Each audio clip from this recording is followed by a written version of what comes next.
பாரதிய குடிமக்கள் பாதுகாப்பு விதி 2023 பிரிவு 173 பார்ப்போம். இதில் கைது செய்வதற்குரிய குற்றம் தொடர்பான தகவலை காவல்துறையினருக்கு தெரிவித்தல்.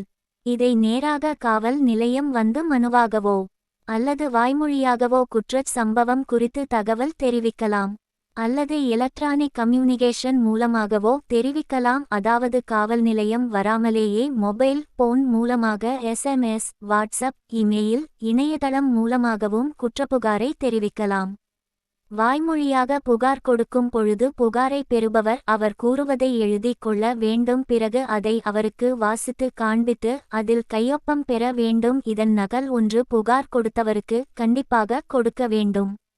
எலக்ட்ரானிக் கம்யூனிகேஷன் மூலமாக, அதாவது மொபைல் போன் மூலமாகவோ SMS மூலமாகவோ வாட்ஸ்ஆப் மூலமாகவோ இணையதளம் மூலமாகவோ பெறப்படும் புகாரை பதிவு செய்து விட்டு அதற்கு ஒரு பிரிண்ட் அவுட் எடுத்து வைத்து கொள்ள வேண்டும். புகார் கொடுத்தவர் புகார் கொடுத்த 3 தினங்களுக்குள் புகார் கொடுத்த காவல் நிலையம் வந்து பிரிண்ட் அவுட் எடுத்து வைத்துள்ள அதில் கையொப்பம் இட வேண்டும். அதன் பின் இந்த புகாரின் நகல் ஒன்று புகார் கொடுத்தவருக்கு கண்டிப்பாக கொடுக்க வேண்டும். புகாரை வாய்மொழியாக கொடுக்கும் போது அந்த புகார் பெண்கள் பாலியல் குற்றத்தொடர்புடையதாக இருந்தால், அதுவும் புதிய I.P.C.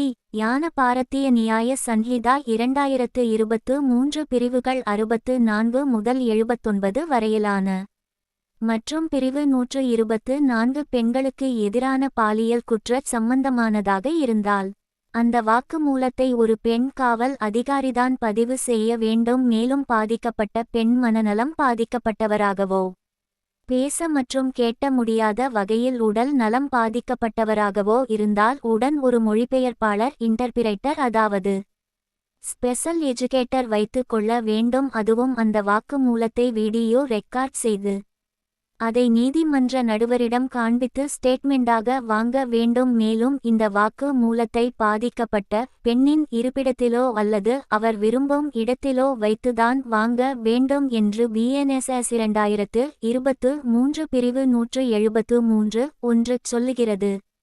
குற்ற சம்பவம் எந்த பகுதியில் நடந்தாலும் எந்த காவல் நிலையத்திலும் அந்த குற்றம் சம்பந்தப்பட்ட புகாரை கொடுக்கலாம் என்று இந்த புதிய சட்டம் சொல்கிறது.